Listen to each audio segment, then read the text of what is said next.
complesso di serre fotovoltaiche più grande al mondo, quello di Villa Sorre. Oggi è tempo di bilanci.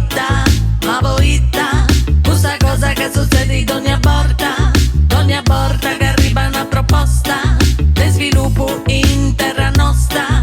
È un vacco, arrivata apposta, presenta un commento, una conquista, non ti vari di una cosa già hai vista.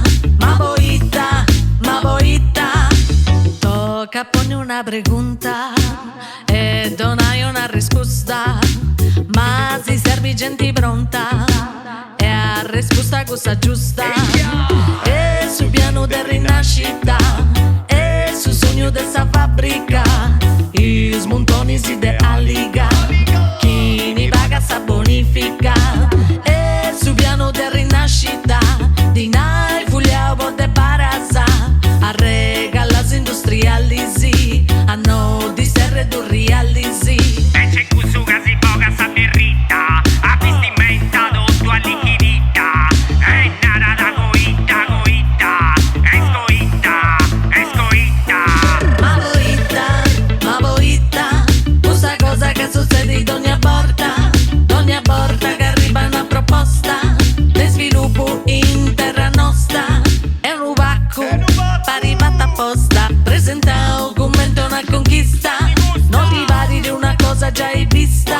Ma boita, sarre scusa c'è da dengiù, de sul logo anche ben giù, c'è sti bruso d'un esempio, cindi dengiù plus dei centu, e soru de furtei, su di ne de no du grei, su gli avarresti sicuro, un lago de cianuru, una cinderra raffineria, bius avrame domo mia, controlli ambientali o mamma mia, paga esacisa in Lombardia.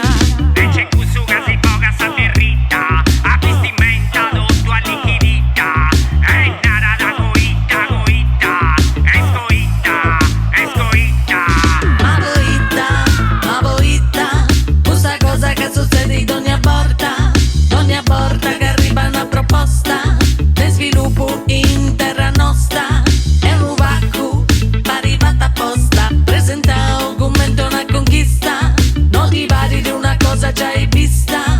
Ma boita, Centrali fotovoltaica oppure un eolica, dinanta che è ecologica, ma è stito un imbolico uno, ma di cui dedina il pubblico titolo, un pratico uno, danno mega galattico, ambientale, fiscale, economico. sa SRL importi scusi, ha bruciato tonnellata di rifiutus e poi produci scusi, c'è cosa radioattiva dentro dusi. 6.000 in ottana, tonnellata in sabrana, a rifiutus speciali in terraus, industriali macchini a pagao. E c'è questo che si poca sa verità, ma voi